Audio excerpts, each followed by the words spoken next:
Terredefrance.fr, le premier site d'articles français et patriotes, présente Sud Radio Berkov dans tous ses états.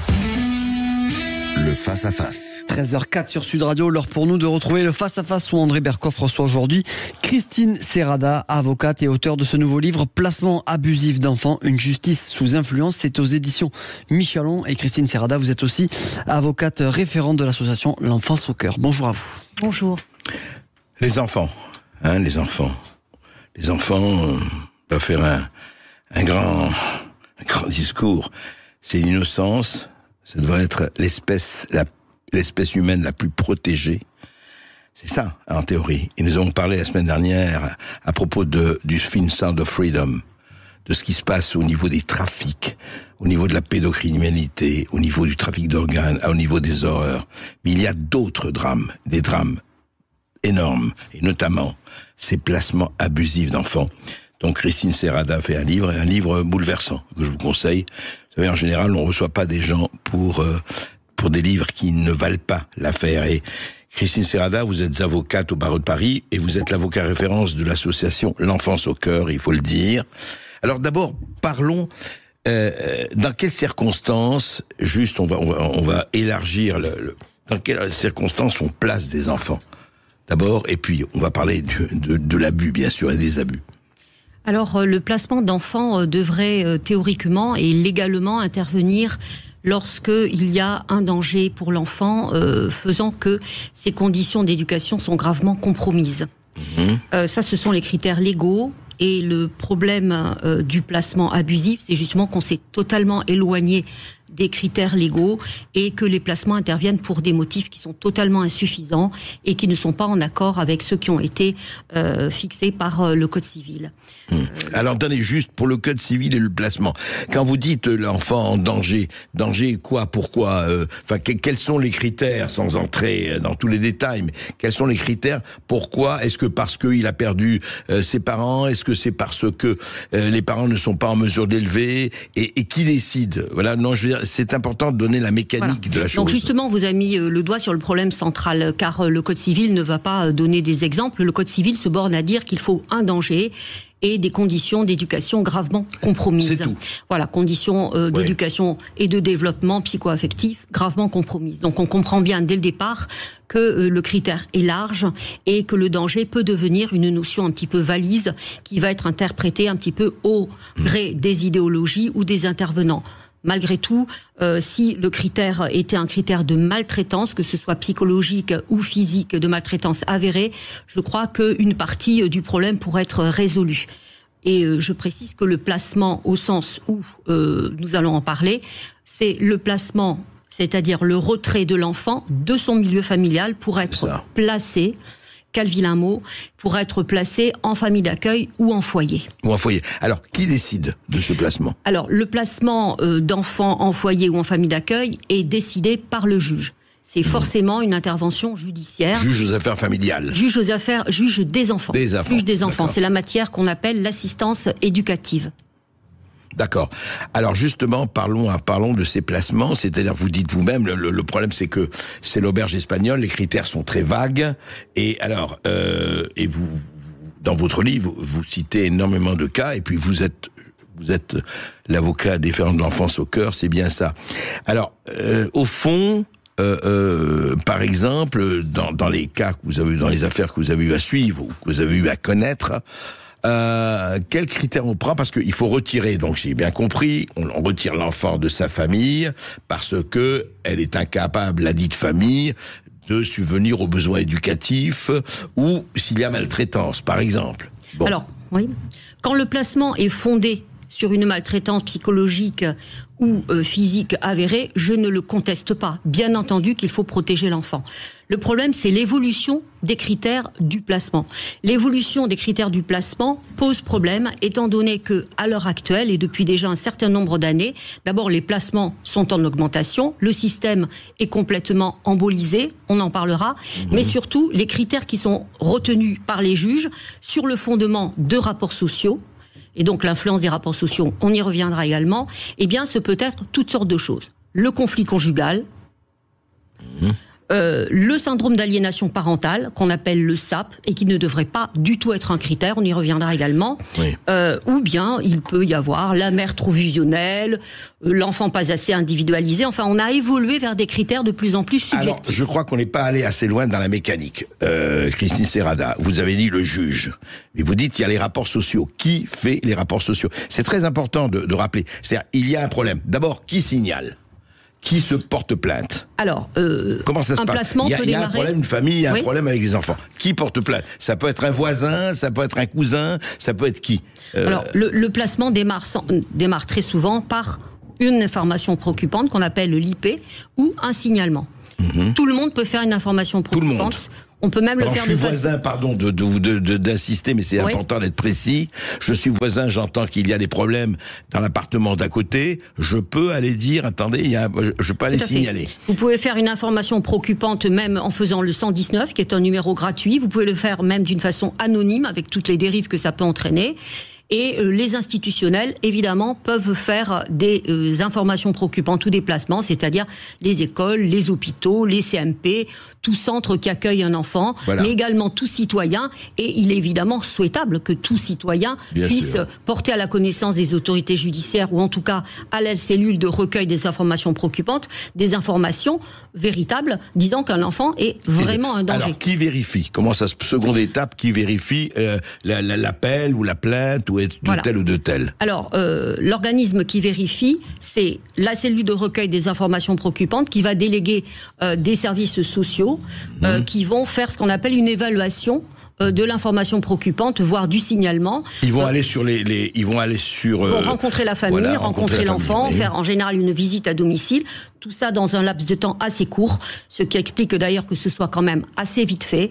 Donc quand c'est flagrant, et là je parle des cas de maltraitance avérés extrêmement graves, c'est plutôt le chemin du signalement au judiciaire directement, il n'y a même pas besoin d'une évaluation. Si D'accord. vraiment il y a une situation de grand danger, il y a ce qu'il s'appelle une ordonnance de placement provisoire prise par le procureur, là c'est vraiment l'autoroute. D'accord. Mais quand c'est un risque de danger, qu'il faut donc une évaluation, c'est plutôt le cas des informations préoccupantes, dans ce cas-là, c'est une évaluation par les services D'accord. sociaux dans un délai de 3 mois. Donc, fixé. qui rendent rapport à la justice et au juge, et le juge décide... Voilà, ouais. c'est un petit peu plus compliqué, Enfin, mais grosso oui. modo, c'est un rapport d'évaluation qui donne une conclusion. Soit les services sociaux pensent qu'il faut basculer au judiciaire et il y aura un juge des enfants, soit ils considèrent que ça va et ils clôturent. D'accord. Alors, non, ça c'est clair, comme ça on voit bien le tableau et le cadre. Alors, parlons maintenant des abus. Alors, justement, dont vous allez connaître, qui est le sujet central de votre livre, les abus, dans quel cas, enfin, je parle, alors là, on va donner des exemples, hein, parce que c'est très important. Dans quel cas, par exemple, effectivement, et à quel niveau se situe à un moment où il y a eu, et on sait qu'il y en a, juste une question avant. On a une idée des chiffres des placements? Oui, alors... Les chiffres, c'est toujours pareil, c'est toujours un petit peu complexe de donner des chiffres, mais grosso modo, dans cette matière, on en a quand même qui sont assez valables. En 2011, on a eu l'Inspection Générale des Affaires Sociales qui a dit que la moitié des placements étaient évitables. C'est quand même important de penser que la moitié est évitable. C'est beaucoup même. D'autre part, ouais. en ordre de grandeur, on a plus de 350 000 enfants qui font l'objet d'une mesure éducative d'une manière générale, la moitié même plus de placements extrafamiliales. Et nous considérons que si la moitié est évitable, il y a une moitié des enfants placés qui ne devraient pas l'être. On parle quand même de plus que la population carcérale, puisqu'on est à 90 000 enfants. C'est quand même énorme de penser que des enfants qui ne devraient pas être placés... Il y a 90 000 enfants qui sont en état de... C'est à peu près ça. Qui sont des enfants de familles bien traitantes et qui ont été placés en dehors de leur milieu familial pour des raisons qui ne sont absolument pas suffisantes lorsqu'on se réfère à des critères de danger ou de conditions d'éducation compromises. Donc le placement abusif est un vrai fléau, une souffrance terrible pour les familles qui essaient de faire connaître cette situation et de témoigner de toutes les manières possibles. Il y a d'ailleurs une radio concurrente qui reçoit dans une libre antenne tellement de témoignages que l'animateur dit qu'il pourrait faire des émissions que là-dessus. Donc ça concerne énormément de gens. On va en parler tout de suite. Alors justement, on va prendre des exemples de placements abusifs, c'est très important. Une situation effectivement dramatique, comme vous dites, pour la famille, pour les enfants. Souvent, on prend le temps juste après cette petite pause. À tout de suite. Terredefrance.fr, le premier site d'articles français et patriotes, présente Ici Sud Radio. Les Français parlent au français. Je n'aime pas la blanquette de veau. Je n'aime pas la blanquette de veau. Sud Radio Berkov dans tous ses états. Et je suis pas le seul. Christine Serrada, avocate au barreau de Paris, et elle-même dans tous ses états. C'est pour ça qu'elle a écrit ce placement abusif d'enfants, cette justice sous influence. Alors parlons des placements abusifs. Et je voudrais vraiment, Christine Serrada, que non pas vous nous raconter des histoires, c'est le contraire que vous faites, mais que vous nous racontiez justement comment ça se passe, c'est-à-dire comment se passe l'abus, peut se passer l'abus, et comment justement beaucoup de gens laissent faire. Alors, l'abus commence quand, je l'ai déjà dit, les motifs de placement ne sont pas suffisants et que donc le rapport d'évaluation va aller créer finalement une défaillance parentale qui n'existait pas sur une enquête très rapidement faite, se fondant sur des tartes à la crème, il faut les appeler comme ça, à savoir le conflit conjugal ou la mère qui instrumentalise. C'est un motif de placement très important, le fait que la parole de l'enfant n'est pas crue. On considère que c'est la mère qui a instrumentalisé la parole et donc on va se dire il ne veut pas voir le père, ses raisons ne sont pas bonnes, ce qu'il dit n'est pas vrai, la mère le manipule certainement, donc on va éloigner l'enfant de la mère. Donc il y a cette instrumentalisation. Et on le renvoie chez le père. On le renvoie chez le père. Même si c'est vrai que... Même s'il a dénoncé des agressions ou un inceste, ou alors s'il y a un petit doute à ce moment-là, on va faire ce placement extra-familial. La Civise, vous le savez, a rapporté le nombre de cas de ce qu'on appelle le placement inversé dans notre jargon, c'est-à-dire le fait de placer l'enfant chez le parent qu'il a désigné comme agresseur. La Civise a expliqué combien les mamans sont poursuivies pour non-représentation d'enfants alors qu'elles sont en train de protéger leur enfant. Et là où ce sujet du placement inversé et des violences sexuelles sur mineurs et des poursuites contre la mère rejoint mon sujet du placement abusif, c'est que très souvent, quand la mère relaie la parole de son enfant et essaie de le protéger, s'il y a un petit doute sur ce que fait ou ne fait pas le père, par sécurité, le juge des enfants peut être conduit très souvent à faire un placement extra-familial. Ce qui est évidemment la double peine pour l'enfant qui a eu le courage de sa parole, qui avait un parent protecteur, et on va le priver de ce parent protecteur en le plaçant en extra-familial, en foyer ou en famille d'accueil. Et il y a énormément de cas là-dessus. Oui, vous avez parlé de la Civise, il y a eu un juge justement qui a été... Effectivement, c'est une autre affaire qu'on va recevoir d'ailleurs. Parlons des cas. Par exemple, justement, parlons de la famille d'accueil. Il y a eu beaucoup de problèmes aussi en plaçant certains enfants dans les familles d'accueil, et on a vu qu'il y avait des problèmes assez grave, alors quelquefois ça se passait très bien, mais... Alors les conditions d'accueil en foyer ou en famille d'accueil, il y aurait beaucoup de choses à dire, tellement d'ailleurs que en ce qui concerne les placements en foyer et l'accueil en foyer, vous savez qu'il y a eu Zone Interdite qui a fait deux reportages tellement choquants, tellement importants en caméra cachée de ce qui se passait dans les foyers où énormément d'enfants ont appris la pornographie, ont subi la violence, etc. Ces reportages ont été tellement choquants que Adrien Taquet a été nommé parce que ça avait été visionné et c'était jugé évidemment inacceptable dans un pays comme la France. Sauf que très récemment, il y a eu à nouveau une émission Zone Interdite qui a dit rien n'a changé, tout est pareil. Donc cette illusion de penser qu'on va protéger l'enfant parce qu'on le met dans un foyer ou une famille d'accueil, c'est véritablement une illusion parce que c'est au contraire une destruction de l'enfant. Je parle évidemment de l'enfant qui ne doit pas y être. Évidemment, l'enfant qui est tronçonné en morceaux dans sa famille et maltraité, il faut le placer. Simplement, à force de placer des enfants qui ne devraient pas l'être, pour des motifs qui ne sont pas suffisants, eh bien, on n'a plus de place pour les enfants qui devraient être protégés. Et donc, ça mène à un constat, la Cour des comptes l'a dit en 2020, il n'y a pas de réelle protection de l'enfance parce que le système est surencombré, parce qu'il est à bout de souffle, parce qu'il est critiquable à tous égards, parce qu'il n'est pas assez contrôlé, et également parce que ce système bénéficie d'un budget de 8,4 milliards annuel, ce qui est énorme. On est 8 milliards 400 000 euros annuels. Annuel, c'est presque... Milliards. 400 millions. C'est presque le budget de la justice. Donc quand on vient dire on manque de moyens, non, on manque pas de moyens, simplement les moyens sont extrêmement mal utilisés. L'argent, il existe.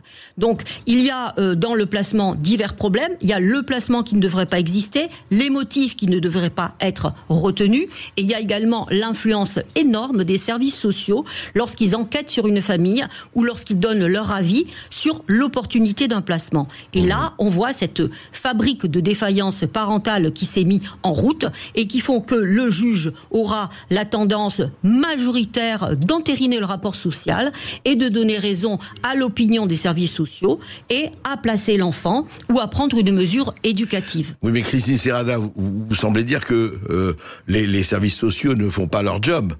Parce que où il y a quand même des gens qui honnêtement enquêtent et regardent, j'imagine. Oui, bien sûr, mais beaucoup d'enquêtes ont été faites sur la façon de faire des travailleurs sociaux. Je dis pas que les travailleurs sociaux sont tous mauvais, c'est pas du tout ce que j'ai dit. Je dis que tout ça va trop vite et que tout ça manifeste des influences et des idéologies qui sont axées en premier lieu sur la défaillance parentale. On cherche sans arrêt la défaillance parentale. Et on l'imagine si elle n'existe pas. Il y a une vision subjective de la famille, il y a une vision subjective du danger qui amène à des rapports sociaux à charge. Mais précisément cette idéologie, soyons là aussi précis, vous dites quoi? C'est-à-dire que un certain nombre de services sociaux, disons, pas tous bien sûr, on ne généralise jamais, mais vous dites que en fait les parents sont responsables.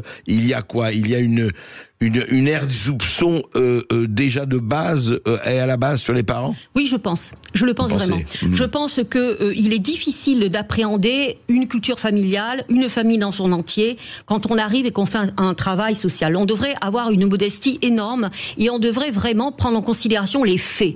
Or, toutes les familles le disent, les rapports sociaux contiennent énormément de propos biaisés, même mensongers, ne tiennent pas compte des faits, ne tiennent pas compte des preuves qui sont données par les familles. C'est véritablement à charge. Et pour une famille, se retrouver dans ce circuit socio-judiciaire, c'est vraiment être le pot de terre contre le pot de fer. L'influence des rapports sociaux, le fait qu'ils soient entérinés en grande majorité, fait que dès le départ, il y a une dissymétrie très importante entre les familles et les services sociaux. Le juge va suivre les rapports sociaux dans la plupart des cas. Oui, mais alors justement, Christine Serrada, vous pratiquez, etc. Enfin, vous avez eu suffisamment de cas, mais vous savez très très bien que très souvent l'enfant, que ce soit la petite fille ou le petit garçon ou autre, a tendance à rester silencieux, a tendance à parler, a tendance à simuler. Même les parents ont tendance à simuler. Il y a très très souvent ce silence, cette loi, cette omerta, et on l'a très très souvent dénoncé. Donc comment savoir? Je ne pense pas que les familles aient tendance à être mutiques quand il s'agit du plus important pour elles, à savoir leur enfant. Elles vont au contraire expliquer quel est leur fonctionnement, quelle est leur manière de voir. Elles vont expliquer ce qu'elles font pour l'enfant. Elles vont être en général, au contraire, très transparentes, et elles se le reprochent parfois. Non, mais sauf s'il y a des problèmes, sauf s'ils maltraitent leur enfant. Bien et entendu. Même que ça ne se voit pas. Mais encore une fois, je fais un distinguo fondamental dans les cas de familles maltraitantes, et c'est relativement facile à les pincer, entre guillemets, et à objectiver cette maltraitance, et les familles bien traitantes dont je parle aujourd'hui, et sur lesquelles j'ai écrit ce livre, à savoir des familles bien traitantes qui n'ont rien à voir avec le fait de mettre en danger l'enfant ou d'être maltraitantes sur l'enfant, et qui, elles, font la preuve de leur bonne foi relativement facilement. Simplement, si vous êtes face à quelqu'un qui a terriblement de soupçons dès le départ, qui va essayer de chercher l'erreur, de chercher la faute, la particularité qui passe pas. Aucune famille n'est normée à l'heure actuelle en France. Les familles n'ont jamais été aussi diverses. Les cultures familiales et les familles elles-mêmes, c'est un mystère qu'on devrait un petit peu respecter et aborder, comme je le disais, avec modestie, en allant vers les faits et en voyant comment l'enfant se comporte. Or, dans une famille, il est facile de dire, regardez, mon enfant est scolarisé, tout va bien à l'école, mon enfant fait des activités extrascolaires, il n'y a aucun problème dans les activités, les voisins ont parlé, il est suivi par un psy, il y a un pédiatre, qu'est-ce que vous venez nous reprocher? Or, il y a quand même des reproches. On va en parler tout de suite après cette petite pause, et puis au 0826 300 300, vous aurez évidemment la parole, auditeur de Sud Radio, 0826 300 300. À tout de suite. Terredefrance.fr, le premier site d'articles français et patriotes, présente. Ici Sud Radio. Les Français parlent au français. Les carottes sont cuites. Les carottes sont cuites. Sud Radio Berkoff dans tous ses états. Et Christine Serrada, placement abusif d'enfants. paru chez Michelon. Justement, Christine Serrada, je voudrais que vous nous donniez quelques exemples de placements abusifs. Oui. Vous connaissez telle ou telle famille. Il ne s'agit pas de nommer les noms, mais de raconter. Voilà, donc l'exemple typique, c'est l'après-divorce. L'après-divorce, quand le père, évidemment, quand même, c'est souvent le cas, je le dis clairement, a des comptes à régler avec la mère et va écrire au juge des enfants pour dire qu'il considère que la mère est fusionnelle, qu'il ne voit pas assez l'enfant, qu'il a l'impression qu'elle lui met des paroles dans la bouche, que ses droits ne sont pas respectés, etc. Et d'ailleurs, j'ai raconté dans mon livre l'exemple d'un père qui avait son enfant absolument dans les droits de visite et d'hébergement qui avaient été prévus par le juge, donc il n'avait à se plaindre de rien du tout, qui a quand même écrit au juge des enfants pour dire qu'il avait cette impression que la mère était fusionnelle et aliéner l'enfant, ce fameux syndrome... Le monter contre lui, quoi. Oui, ce fameux syndrome d'aliénation parentale qui n'a aucune existence scientifique, au point d'ailleurs, il empoisonnait tellement les décisions de justice que Laurence Rossignol a fait une note en disant il faut quand même regarder de très près, ce concept n'est pas scientifique. Donc le père écrit au juge des enfants en disant voilà, mon enfant est instrumentalisé par la mère, etc., etc. Et il y a eu une ouverture du dossier devant le juge des enfants et finalement, les services sociaux, dans leurs diverses enquêtes, on dit que la mère était effectivement aliénante, avait une rancœur, etc., etc. L'enfant, finalement, a été placé pour lui permettre de s'individualiser. C'est toujours cette expression qui revient. A été placé en famille d'accueil. A été placé en foyer, puis en famille d'accueil, pour lui permettre de s'individualiser, d'avoir une pensée propre. Ça, c'est vraiment le genre de jargon psychanalytique qu'on trouve dans les rapports sociaux. Il s'est retrouvé placé pendant 18 mois. J'ai eu un mal fou à le faire sortir de ce placement. Il a été déscolarisé 4 fois, il a perdu complètement sa confiance dans les adultes, le manque maternel était énorme et la rancœur pour le père a été telle que lorsque le placement a enfin été levé, son père ne s'est plus jamais intéressé à lui, puisque lui, ce n'était qu'un règlement de compte qu'il cherchait, l'enfant n'a plus jamais vu le père, c'était un ado. Et sur le plan scolaire, il a eu des conséquences pratiquement irréversibles, donc il est en train de remonter la pente, mais la destruction a été très très importante. Il y a également les cas, alors ils sont peut-être moins importants, mais ils existent, d'instruction à domicile qui tournent mal, où les rapports sociaux, dans le cas d'une famille en particulier dont je parle dans mon livre, ont considéré qu'il y avait un fonctionnement clanique, que les enfants, alors que l'organisme chargé de gérer le travail des enfants scolaires à domicile n'avait rien dit de négatif, eh bien les services sociaux ont trouvé qu'il y avait un fonctionnement clanique, que les enfants étaient trop avec les parents trop avec les enfants, les protégeaient trop, etc. Là, c'était pas des parents séparés. Les enfants ont fait l'objet d'un placement extrêmement long, au point que finalement ils n'ont pas pu les récupérer pendant plus de 3 ans. Bon, puis de toutes les manières, c'est une histoire qui est malheureusement pas encore terminée. C'est-à-dire qu'effectivement le placement foyer ou en famille d'accueil ou les deux fait une espèce cause une rupture, quoi. Oui, c'est une rupture et puis c'est aussi une disqualification des parents qui est très très douloureusement ressentie par l'enfant, parce que les parents devraient pouvoir protéger contre tout quand ils sont bien traitants, devraient pouvoir protéger contre la séparation, contre le manque. Quand ils font leur boulot de parents. Quand ils font leur boulot de parents, car je parle des familles bien traitantes, des familles qui ne maltraitent pas leurs enfants et qui pourtant se voient enlever les enfants. C'est ce combat-là qui est le mien. C'est pas le combat contre le placement d'une manière générale. Seulement, comme je le dis, si on place des enfants qui ne doivent pas l'être, eh bien, il y aura encore des Marina, des Fiona, des Kevin qui se feront tuer par des parents parce qu'on ne peut pas protéger tout le monde si on protège mal et trop. Et alors justement, vous avez aussi des exemples où, par exemple, vous avez pu, enfin vous, que je parle pas seulement vous, toutes les personnes qui font ce combat, qui mènent ce combat avec l'enfance au cœur, etc. Vous avez pu gagner. Est-ce que vous avez un exemple d'une affaire où vous avez pu renverser la vapeur, si on peut dire? Il y a des affaires dans lesquelles nous arrivons avec des rapports sociaux vraiment tout à fait accablants, où en ayant très très bien préparé le dossier, préparé vraiment des éléments de preuve, avec beaucoup d'engagement, beaucoup de conviction, et en donnant ces éléments quand même à l'avance pour que le juge, qui en général statue sur le siège, c'est-à-dire immédiatement, ait quand même le temps de les voir tranquillement et puis se rendre compte qu'il y a véritablement une exagération chez les services sociaux et dans ce cas-là ne fait pas la mesure. Mais encore une fois, les rapports sociaux entérinés sont malgré tout le quotidien des prétoires. Donc c'est pour vous dire combien le travail de l'avocat est difficile. En même temps, il est très important. Juste un mot là-dessus, Christine Serrada, je ne sais pas, ça j'ai pas. Est-ce que les parents peuvent faire appel quand le juge des enfants statue? Oui, ils peuvent faire appel. Ils peuvent faire appel, mais c'est un recours qui prend des mois, puisque dans la plupart des grandes villes, même dans les petites villes, entre la décision du juge des enfants et la cour d'appel, il se passe des mois. Donc le mal est fait quelque part. Le mal est fait. C'est un recours qui est extrêmement fictif en quelque sorte, et c'est d'ailleurs ça fait partie des dysfonctionnements judiciaires de la loi. Alors je crois que 0826 300 300, vous savez que vous avez la parole. Je crois qu'on a... Oui, nous avons Alexandre Roux qui nous appelle depuis Orange. Bonjour Alexandre Roux. Bonjour Alexandre Roux. Bonjour Monsieur Berkoff, bonjour Madame Serrada. Bonjour, on vous écoute Alexandre Roux. Donc je voudrais juste pour un préambule deux choses. Il y a des cas extrêmement désespérants et difficiles où la justice, les assistants sociaux doivent intervenir pour enlever les enfants à leurs parents maltraitants. Oui. Et ça, il ne s'agit même pas de se poser la question si oui ou non il faut le faire. Il faut le faire. Oui, c'est ce que dit Christine Serrada pour les enfants maltraitants. Et le deuxième point qui me concerne moi, c'est que en ce qui concerne la relation entre les parents, dans mon cas précis, j'ai eu une chance énorme que la maman de mon enfant n'a jamais cassé du sucre sur mon dos et de ma part, jamais fait quelque chose de malveillant. Ouais. Et pourtant, la relation entre adultes, elle était exécrable, je peux pas dire autrement. Et on a essayé de s'en sortir comme ça. Et à un moment donné, il y a intervenu un petit couac qui a fait que maman elle a craqué.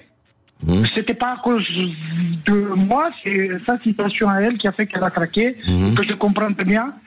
Et l'assistante sociale, un rouleau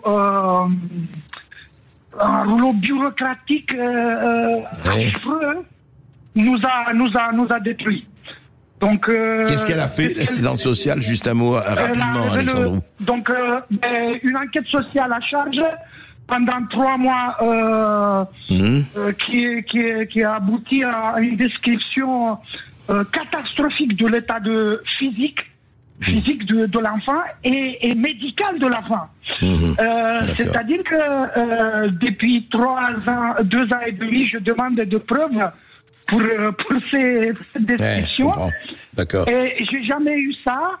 Et qu'est-ce qu'elle dit, Madame Serrada, vis-à-vis de la déconsidération totale, le mépris palpable de l'assistante sociale envers les parents. Merci Alexandre. Justement, Christine Serrada va vous répondre. Alors, les rapports sociaux et les services sociaux ont la fâcheuse habitude de faire des diagnostics, même s'ils n'ont pas les compétences des diagnostics.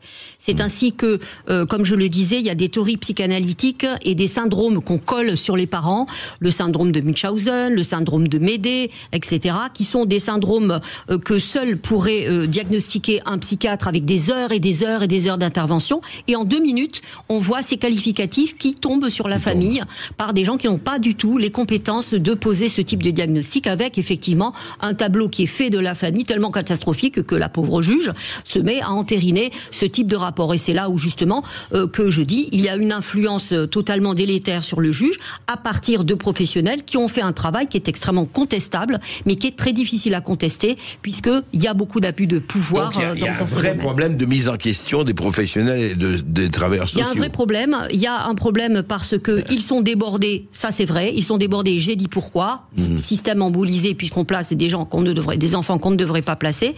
Donc, si vous voulez, il n'y a pas un manque de moyens. Il y a un manque de formation. Il y a un turnover très important dans les structures. Et tout ça nuit effectivement à la qualité de la protection de l'enfance. La Cour des comptes l'a dit de toutes les manières possibles. Ce n'est pas surveillé. Ce n'est pas assez contrôlé. Ça n'aboutit pas à la protection. Il y a un dysfonctionnement. La France, d'ailleurs, se fait condamner régulièrement sur la manière dont elle gère la protection de l'enfance avec des condamnations pour faute lourde de la Cour européenne des droits de l'homme. Merci Alexandre pour votre appel. Direction Montpellier où on accueille David. Salut David. Oui, bonjour David. Oui, bonjour. On vous écoute David. Alors, déjà, c'est super d'avoir M. Berkoff au téléphone. Merci. Je voulais franchement vous remercier pour toutes vos émissions. Elles sont magnifiques. Et franchement, s'il n'y avait pas vous, je crois que Sud Radio, j'efface. Mais voilà, je vous remercie en tout cas. Et en tout cas, je voudrais aussi remercier Madame Serrada pour avoir lancé en fait le sujet et d'avoir écrit ce livre. Et moi, je voudrais vous parler un petit peu de mon cas. Moi, c'est-à-dire que je me suis séparé avec ma compagne. Bon, on a eu c'est vrai que au moment où il y a eu la séparation, ma compagne avait rencontré quelqu'un. C'était assez douloureux pour moi, donc j'ai voulu essayer d'avoir la garde de mes enfants, au moins d'avoir la garde de mes enfants. Oui. Et du coup, j'ai commencé à lancer une procédure, et puis ensuite une deuxième pour avoir la garde, au moins la garde tous les 15 jours de mes enfants. Et je suis tombé sur une juge des affaires familiales sur Montpellier qui m'a dit, écoutez, maintenant, stop, ça suffit.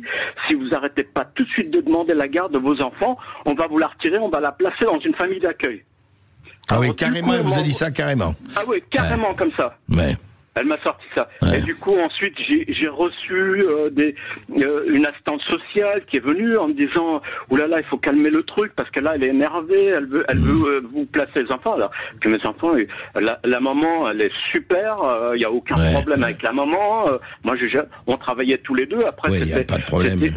Moi, voilà, ce que je cherchais, c'était juste avoir une garde de mes enfants. Ma compagne, elle a rencontré quelqu'un d'autre, elle est partie. Moi, j'avais plus du tout. J'ai été faire plein de déclarations au commissariat de police pour des non-présentations d'enfants. J'ai fait partie aussi du réseau Les Papas Perchés pendant des années. On s'est accroché dans les grues pour dire que moi, je voulais voir mes enfants et je ne les voyais pas. Et puis, au bout d'un moment, on m'a dit, écoutez, soit on va vous les retirer ou vous arrêtez tout ça. On vous les retire. Et aujourd'hui, David, juste un mot, vous les voyez aujourd'hui, vos enfants ? Ah non, aujourd'hui je les vois pas, ça va faire 2 ans que je les vois plus. Ah ouais. Christine Serrada, c'est... Alors, c'est quand même terrifiant, ça. Enfin, c'est. Oui, ce papa est dans le cas effectivement de cette transmission des dossiers juge des affaires familiales, donc après divorce, ça, c'est la juge qui au juge des enfants. Voilà. Il y a de plus en plus de contentieux dans les familles, mais il faut essayer toujours d'aller au-delà et de se dire est-ce qu'il y a une maltraitance d'enfants ? On ne peut pas sanctionner des parents qui sont en conflit parce qu'ils se quittent. S'ils se quittent, c'est parce qu'ils ne s'entendaient pas. Donc il faut comprendre que le conflit conjugal ne veut pas dire des violences sur les enfants. Quand il reste évidemment dans certaines proportions. On va dire la mésentente. Mais c'est pas le cas d'après David, en tout cas. Alors, même s'ils avaient des petits comptes à régler, tant qu'il n'y avait pas de violence conjugale, que l'enfant n'est pas victime, on ne comprend pas tellement pourquoi il va y avoir effectivement ce risque de placement de l'enfant, qui est souvent à la clé dans les contentieux familiaux. Il y a de plus en plus de transmission de dossiers entre le juge aux affaires familiales et le juge des enfants, ce qui accroît encore les possibilités de placement. Les placements sont en constante augmentation, pratiquement 3% par an. C'est quand même énorme. Le Conseil de l'Europe s'est ému des retraits injustifiés d'enfants, a fait un rapport très complet sur tous les pays européens. Malheureusement, la France ne l'avait pas invité. Donc ce sujet des retraits injustifiés d'enfants existe. Il est très important. Et quand on le met en regard des rapports Cour des comptes et autres, on voit bien qu'il y a un problème énorme. Les avocats ne les inventent pas. Les parents qui demandent de l'aide partout et qui se répandent dans les radios, dans les collectifs, dans les manifs, ils n'ont pas inventé le problème. Non, mais quand même, Christine Serrada, on va pas. Et David, merci de votre témoignage. Le problème, c'est que on se dit, on pose la question, on connaît pas l'affaire, vous non plus. On va pas épiloguer, mais simplement, à partir du moment où comment on peut dire à quelqu'un, stop, si vous arrêtez pas maintenant, je le place. C'est-à-dire que elle veut sanctionner le père et en disant, mais si vous nous embêtez encore, je le place. Je pense qu'il y a une idéologie en France du fait que l'État serait un très bon parent. Je pense que la famille fait l'objet d'énormément de critiques. C'est vrai que des familles méritent d'être critiquées. Encore une fois, il y a des parents maltraitants, mais les familles, globalement, n'ont pas à être critiquées dans ces proportions-là. Il n'y a aucune étude scientifique disant qu'on est moins bons parents qu'avant. Ça n'existe pas. Mais est-ce qu'on vérifie après, quand on les a placés en foyer, en famille d'accueil, est-ce que les mêmes travailleurs sociaux ou d'autres vérifient si ça se passe bien ? Alors, non seulement c'est mal vérifié, mais les chiffres sont accablants. Un quart des SDF sont passés par l'aide sociale à l'enfance, c'est-à-dire des placements. Un quart.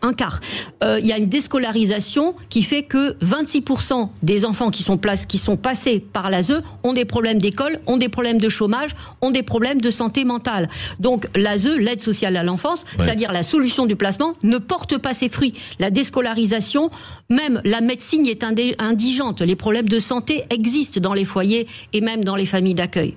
Même s'ils existent peut-être moins dans les familles d'accueil. Donc si vous voulez, ça ne marche pas, ça ne fonctionne pas, ça ne peut pas être une solution à tout. Et le fait que les juges se déresponsabilisent, à mon sens, en faisant du placement à tout va, parce qu'ils ont l'impression que l'enfant est placé, donc il n'y aura pas de problème, ça c'est une fausse croyance, mais qui engendre une souffrance terrible chez les parents. Le droit de vivre en famille est un droit reconnu par la Convention internationale des droits de l'enfant, la CIDE. Le droit de vivre en famille pour l'enfant et pour les parents existe dans nos textes et il doit être respecté. Alors écoutez, on en parle tout de suite après et on a des auditeurs et on va vous prendre juste après cette petite pause. Oui, vous êtes nombreux à nous appeler aujourd'hui au 0826 300 300. On continue de prendre vos appels et vos témoignages. À tout de suite. Terredefrance.fr, le premier site d'articles français et patriotes, présente. Ici Sud Radio. Les Français parlent au français. Je n'aime pas la blanquette de veau. Je n'aime pas la blanquette de veau. Sud Radio Berkov dans tous ses états. 13h49 sur Sud Radio, on continue de parler de placement abusif d'enfants avec Christine Serrada qui est notre invitée et on accueille Romy de Paris au 0826 300 300. Bonjour Romy. Bonjour Romy. Bonjour. On vous écoute Romy. Alors j'interviens parce que justement j'ai lu le livre de Christine Serrada qui développe très bien toutes les situations dans lesquelles les enfants sont placés alors que ça devrait pas. Donc moi dans mon cas c'est pareil, j'ai 6 enfants qui ont été placés. 6, oui. Alors 5 dans un premier temps suite à des violences conjugales, j'étais enceinte du 5e. Le papa est allé en prison et moi on m'a retiré les enfants. Dans un second temps j'ai récupéré mes enfants, donc je me suis remis avec le papa et on a eu un 6e enfant qui ont été de nouveau placés les 6. Voilà. Et pour des raisons de violence et de maltraitance, Romy? Pourquoi sur les enfants, non. Sur les enfants, non. Sur vous, oui. Non. Voilà. Et donc les enfants, simplement, ils ont estimé, j'essaye pour comprendre, ils ont estimé que le fait pour les enfants de vivre dans un couple qui se déchirait, où ça allait mal, où il y avait en tout cas, d'une certaine partie, il y avait des violences, n'était pas apte, ne leur présentait pas, enfin ne prodiguait pas le climat qu'il fallait pour eux. C'est ça qu'ils vous ont dit, j'imagine. Voilà, c'est ce qu'ils m'ont dit. Et puis en fait, moi j'ai porté plainte justement dans le but de me protéger moi et de protéger mes enfants. Oui. Et quand je me suis retrouvée en fait sans les enfants, du coup, là le motif c'était que j'étais pas apte à m'occuper de mes enfants toute seule. Donc. D'accord. Et aujourd'hui. C'est contradictoire aujourd'hui avec la lutte faite contre les violences aussi.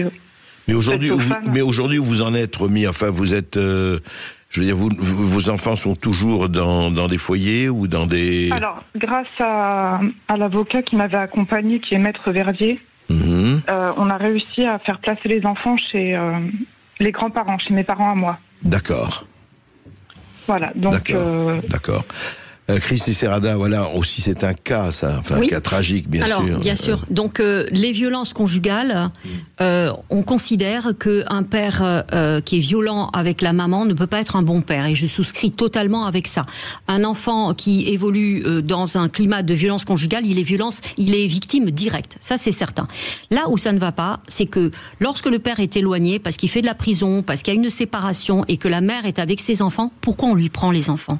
Pourquoi la suppose-t-on incapable de s'occuper de ses enfants alors que le père a été éloigné? C'est la double peine pour elle. Elle a été victime de violences conjugales, les enfants aussi, et elle se retrouve sans ses enfants. Le fait de prendre les enfants aux parents protecteurs est inadmissible. Si le parent qui est là et qui peut prendre ses enfants, la mère en général, ne fait pas de mal à ses enfants. Et pourtant, c'est systématique. Donc là, il y a un véritable problème. Ce que je voudrais dire aussi, c'est que dans ces situations, il y a d'autres façons d'aider les familles que de placer les enfants. L'assistance éducative devrait être une assistance au sens d'aide. Il y a beaucoup de façons d'aider les familles sans être tout de suite dans le retrait de l'enfant. Et c'est pourtant un réflexe de plus en plus important. D'accord, merci beaucoup Romy, merci. C'est vrai que là il y a beaucoup de choses à faire, et pour la justice et pour l'administration, et pour nous aussi, pour les citoyens. On accueille Jean-Yves qui nous appelle depuis les Landes. Bonjour Jean-Yves. Oui, bonjour Jean-Yves. Bonjour André, bonjour à Madame Serrada. Écoutez, Madame Serrada, j'interviens par rapport au sujet du placement abusif dans le cadre du syndrome d'aliénation parentale. Donc l'interlocutrice précédente a évoqué ce sujet. Je trouvais juste que vous devriez peut-être apporter un peu plus de nuances, parce que ce sujet était quand même un sujet grave, hein, le syndrome de l'aliénation parentale. Je pense que tout le monde le connaît, mais en gros, le principe, c'est un des deux parents, souvent les mères, malheureusement, ça va peut-être pas vous plaire. En gros, lors d'un divorce, souvent une séparation ou un divorce conflictuel, détruisent complètement l'image du père auprès des enfants, avec pour conséquence que les enfants finalement rejettent leur père. Ce qui m'est arrivé, hein, c'est un témoignage, je vais le faire de manière très brève. Très rapide, oui, malheureusement, Jean-Yves. Très rapide. Oui. Donc, moi, mon divorce a eu lieu, mes enfants avaient 5 ans et 9 ans, ils ont 19 ans et 23 ans, maintenant. Oui. Je voudrais simplement dire que les conséquences de ce syndrome ont été que, on m'a littéralement volé mes enfants. Un enlèvement. C'est comme si, au jour d'aujourd'hui, je n'avais pas eu d'enfant. Voilà, donc je dirais que le placement, vous le considérez comme abusif et que les mères cherchent systématiquement à protéger leurs enfants. Ce qu'on peut entendre dans un cas de maltraitance physique ou morale avérée. Ça ne doit pas se faire forcément aux dépens des pères, ou en tout cas aux dépens du conjoint qui n'a pas fauté. Aux dépens du conjoint. Ouais. Et j'allais dire que la solution peut-être d'un placement dans une famille d'accueil permettrait au moins à l'un des deux parents qui, quand on est dans des cas de dénigration, parce que c'est souvent le cas du syndrome d'aliénation parentale, et au moins peut-être d'amener l'un des deux parents à réfléchir sur les conséquences de son acte. De son acte, oui. Merci Jean-Yves. Non, mais je crois que c'est vrai. Est-ce que Christine Serrada, juste rapide, parce qu'on arrive en fin d'émission, vous ne jetez pas un peu rapidement tout placement avec l'eau du bain? Parce que il y a des moments où effectivement, comme dit Jean-Yves, le foyer ou la famille d'accueil peut être utile. Il y a d'autres moyens pour intervenir dans le cas d'une mère qui mettrait un peu sous emprise ses enfants, parce que je préfère le terme d'emprise que le terme de syndrome d'aliénation parentale, qui encore une fois n'a aucun caractère scientifique et qui a été imaginé par un psychiatre complètement dingue. S'il y a une emprise de la mère sur les enfants, je pense qu'il y a beaucoup d'autres moyens pour aider la mère et les enfants que de lui prendre les enfants. Et encore une fois, je pense que les pères ne devraient pas souhaiter que la solution du foyer soit choisie si la mère n'est pas maltraitante. Sauf qu'il n'a pas vu ses enfants depuis 15 ans et c'est comme s'il n'avait pas d'enfants. Oui, c'est un cas d'emprise. Ils existent, il y en a quelques-uns, mais il n'y en a pas du tout autant qu'on le dit. Et ce motif qui est utilisé à tout va est très souvent faux. Et dans quelques cas, dans le cas de ce monsieur, peut-être qu'il est tout à fait vrai, je ne dis pas le contraire, mais je pense qu'il y a quand même d'autres moyens de remédier à la situation que de prendre les enfants et les mettre dans un foyer. Cette façon d'enlever un enfant à son parent protecteur et à son parent qui l'aime et de le faire élever par des étrangers, pour moi, n'est jamais une solution, sauf si l'enfant est maltraité. Je le répète. Eh bien, écoutez, sur ces paroles, nous allons arrêter l'émission, mais je pense qu'on reprendra le sujet, parce que je pense qu'il y a beaucoup de choses à dire là-dessus. Nous referons une ou plusieurs émissions sur ces placements abusifs d'enfants. Merci Christine Serrada d'avoir été avec nous. On rappelle ce livre, Placement abusif d'enfants, une justice sous influence, c'est aux éditions Michalon. André Berkoff, on se retrouve demain.